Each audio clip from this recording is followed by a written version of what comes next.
From the University of Nebraska at Omaha, this is NCITE Insights. I'm your host, Erin Grace.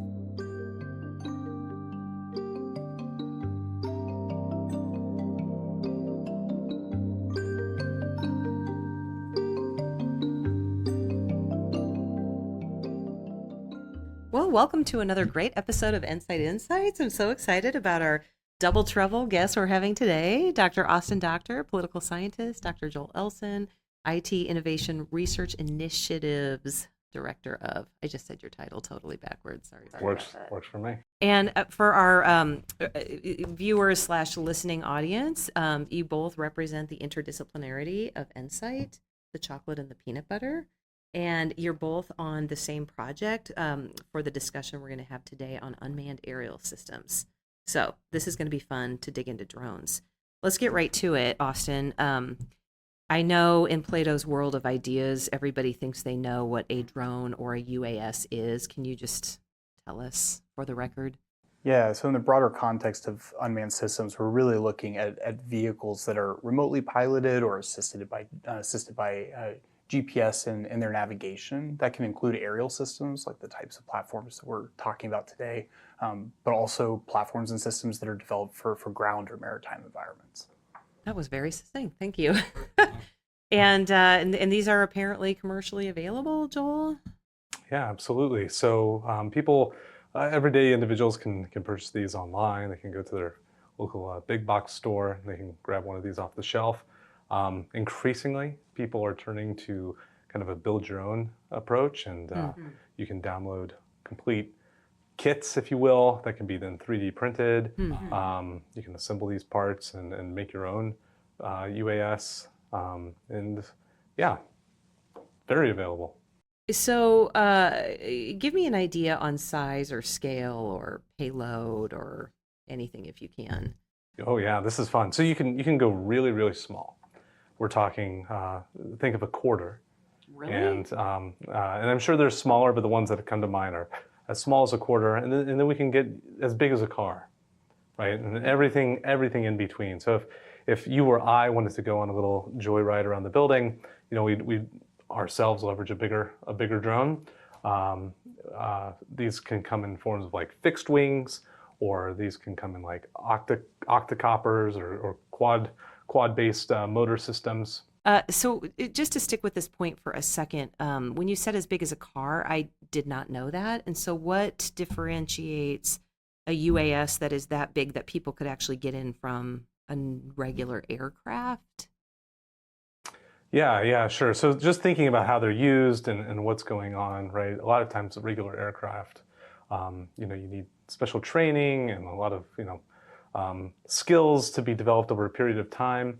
A lot of these systems we're seeing used here in Nebraska for, agriculture spraying or, kind of replacing crop dusters, if you will, being able to really isolate the dissemination of a chemical or something like that. And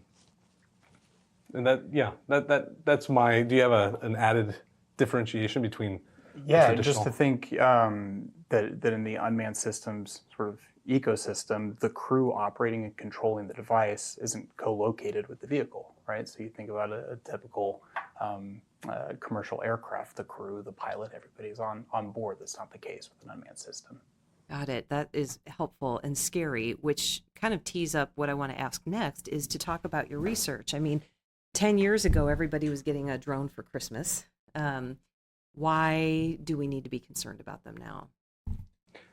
I'll tee it off, and then you can kind of take it over there. So for one, and we've just mentioned this, is they're very easily to acquire, they're very easy to build, and they're increasingly available to steal, right? Because if you have a farmer's large system sitting, in a barn or something that has just minimal security, a padlock or something, they're increasingly available, right? And so I think that is true. There's more and more devices with more and more capabilities. You can have payload carries. We can go for flights. We can lift objects, the size of, multiple gallons of liquid or bricks.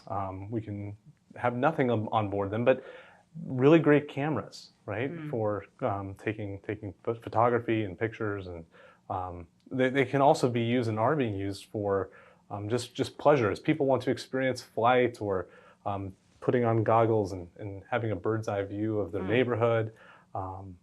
They're being used for quite a number of purposes.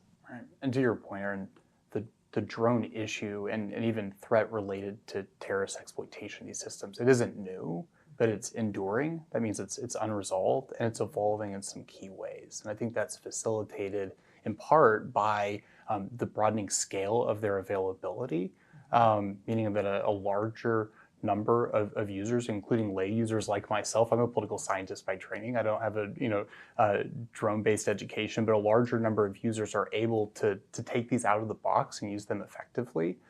You have the scale dimension. There's also the sophistication element, where the capabilities of these systems out of the box permit the carrying of larger payloads, longer flight time, assisted flight operations, so that a larger base of users are able to access them right out of the box. And that presents some new challenges. Well, and we are seeing this being deployed in warfare, right? We've seen it on the battlefield with Ukraine and Russia, in Yemen, I believe. Do you have any examples of, more graphically than just the places I've named, of how they're being used and why it would be advantageous to use, say, a drone versus, some more expensive piece of military equipment? Yeah, I would look in the context of the Houthi forces using drones, in the context of the Islamic State and their drone development program, and even in the context of Ukraine, which is where we've seen a lot of innovations applied. These have all demonstrated the outsized value of incorporating drones into a broader portfolio of violence, right? So first, drones are able to access targets that other means are unable to reach.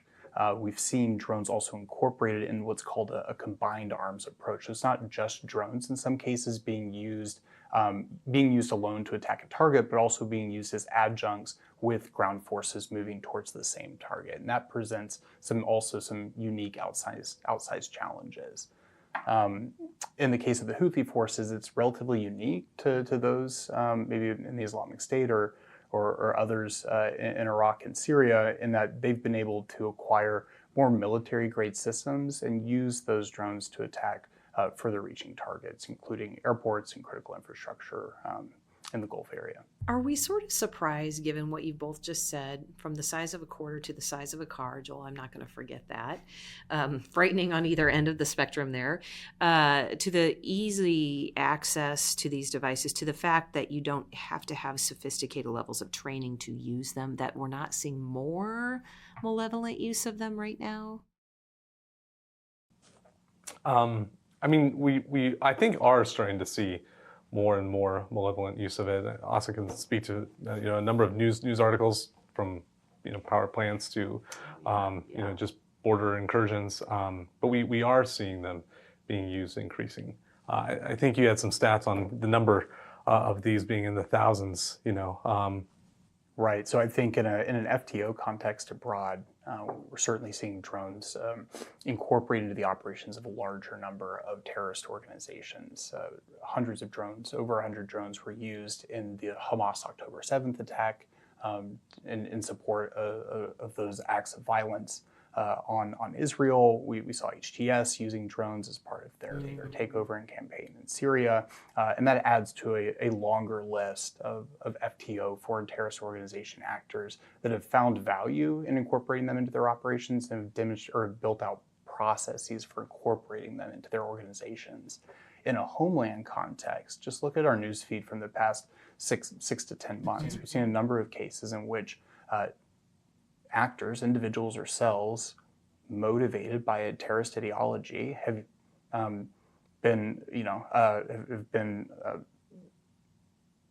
they have conducted or planned attacks that incorporate drones. Most recently, we saw an individual inspired by the Islamic State using a drone for ISR purposes, surveillance of a military installation in Michigan in order to support an armed attack on the site. And so this isn't something where we're looking over the horizon and saying, hey, this is coming 5 to 10 years from now. This threat is present. It's on our front doorstep. So what do we do about it? I mean, what is the regulatory space like for threats to the homeland specifically? And it kind of creeps me out, if I'm just being real candid here, about the fact that anybody in their backyard with any of this any of these devices and their capabilities can either use them for spying or, nefarious or not. There seems like it's an invasion of my privacy or my safety. So what does the regulatory space look like here in our country? Or can anybody use these at any time? I think that is still a space where there's a lag in terms of there's a need for greater clarification of the left and right limits for recreational and benign, benign use of UAS. And it's in that ambiguity where we see malign actors thriving, because it's especially difficult for security professionals to identify what is or is not a threatening or malign use of UAS. It's becoming easier to identify, for example, around large sporting events, right? Or event venues, places where there are no fly zones. Okay. It's easier at that point to determine what may be either a criminal or careless use of a drone in those areas where they're not meant to operate around specific times and places. But on a broader scale, the skies are ubiquitous, right? That's a large target surface to keep track of. And there are challenges, and I think a lag in the regulations around that space, and that creates a foothold for malign threat actors. And I think the regulations are also constantly playing catch up, because the technology is evolving rather quickly. You see, you might not be allowed to use certain radio frequencies in certain areas, but now you don't even need that. You can just use a spool of fiber optic cable to fly these things around. So you're constantly having to play kind of this cat and mouse game.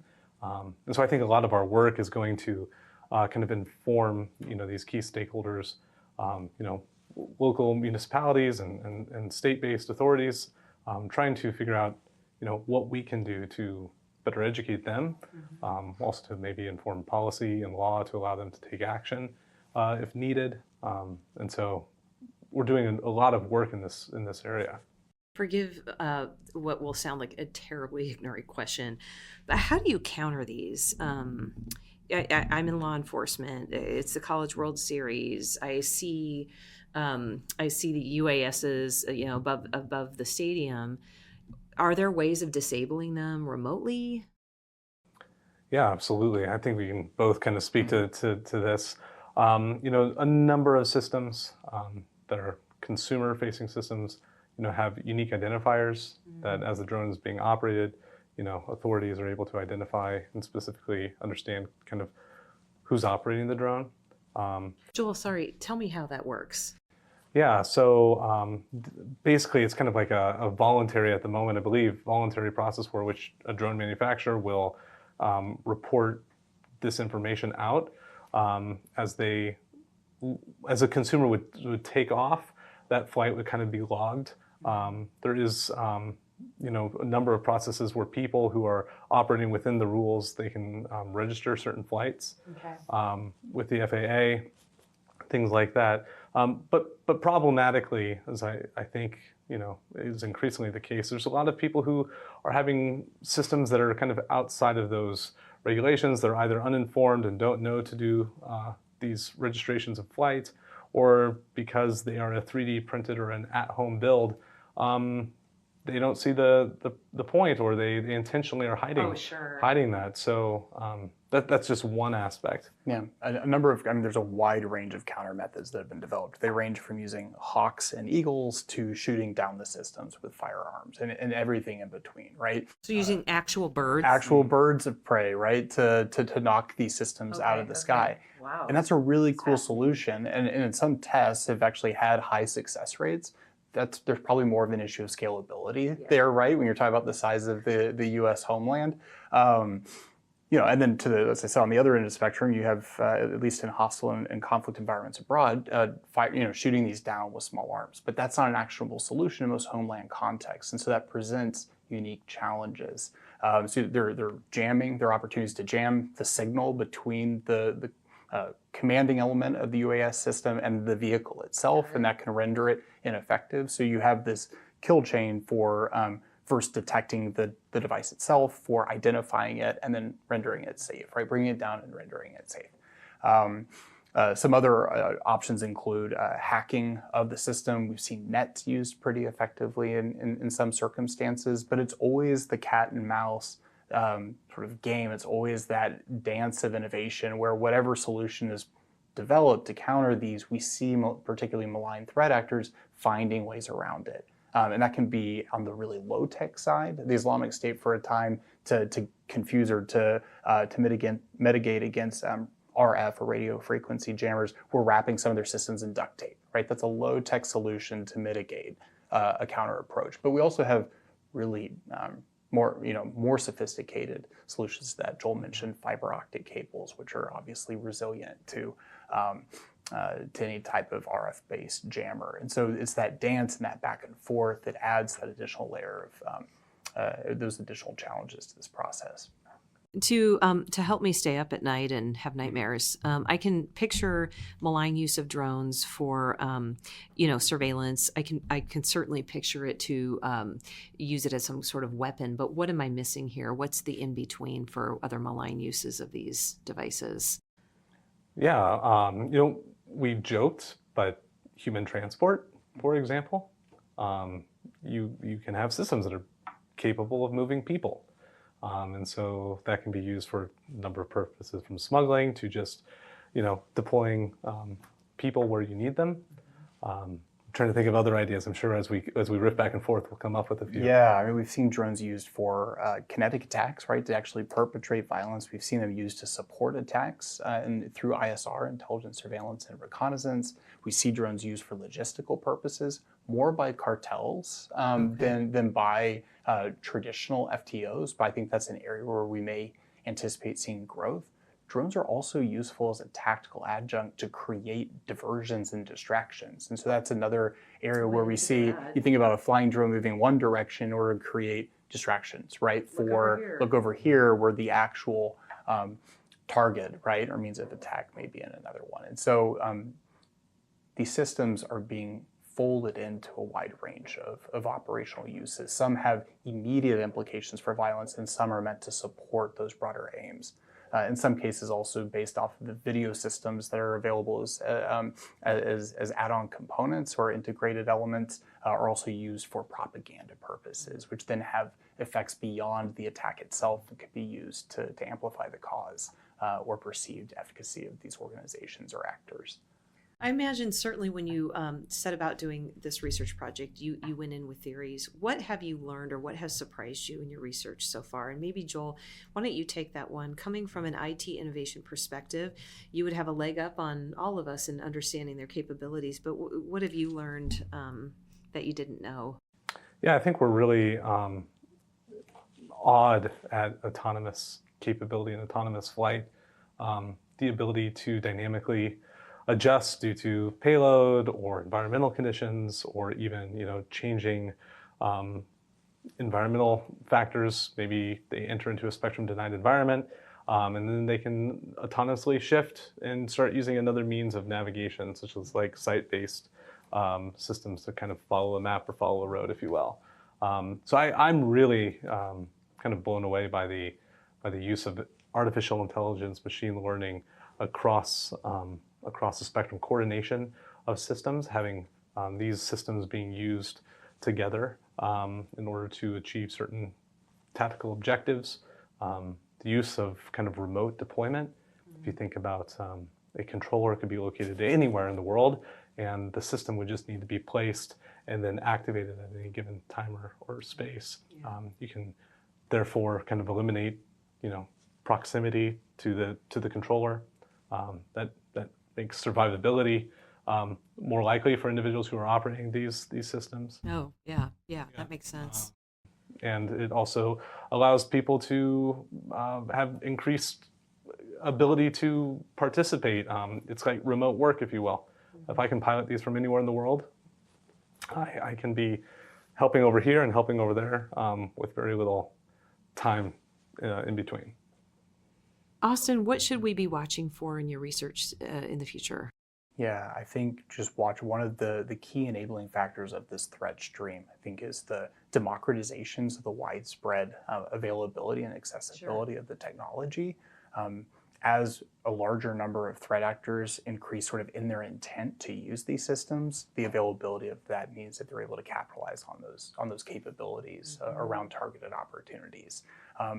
The reality is we're seeing drones used by threat actors all across the terrorist ecosystem, right? So this isn't just coming from hostile FTOs abroad. We're seeing, like I mentioned, the pro-ISIS, the homegrown violent extremist in Michigan. We saw a neo-pagan accelerationist using a drone late last year to target a power grid in Nashville. There was a remote controlled ground vehicle that was used by a teenager who supported the Islamic State to target a pride parade in Arizona. Right. So we're seeing unmanned systems of various types and various levels of sophistication adopted and integrated by actors who espouse and claim a wide range of ideological motivations connected to terrorist causes. And so that's of concern because it speaks to the potential volume of the threat in a near-term time horizon. The other aspect, and this comes from working so closely with Joel, is just recognizing the tempo of the technological developments that are occurring in the standard commercial market. Mm-hmm. So we can identify, fiber optic use, for example, and put a timetable on that as a year or 2 years. But the reality is the pace has been quick and more readily accessible. When you fold that in with the reality that it's not just devices that are coming out of the box, but a growing number of people have access to the ability to develop and make their own systems, that produces new challenges for observing and proactively mitigating those related threats. Okay. Any good news in your research with this? One of the things I like about your voice, Joel, is you always kind of pull us back from the tech apocalypse by mentioning that, these are tools for good as well. Any tool can be turned by a terrorist for ill will. So redeem the drones for me. Well, what's great, I think, is we have researchers, across the spectrum that are working, innovators that are developing. There's solutions to the problems. And we're constantly working on it. It's a cat and mouse game, so it doesn't end tomorrow. But I'm very confident in the work that we're doing. The conversations are being had at all levels of government in order to think towards the future, be it upcoming events or even more long term. I'm encouraged to see that those conversations are being had. Thank you. That's a good place to probably end. I think I need to get promises from you both to come back so we can do this it would be fun to kind of show what this is on camera and how they work a little bit. We obviously can't get one as big as a car in this room, absolutely. But it would be fun to kind of show them a little bit. Yeah, absolutely. So thank you both for coming on the podcast today. And thank you for your research. Yeah, thanks, Erin.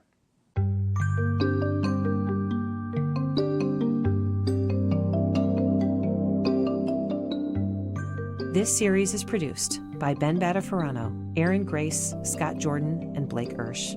Thank you for joining us for another episode of NCITE Insights.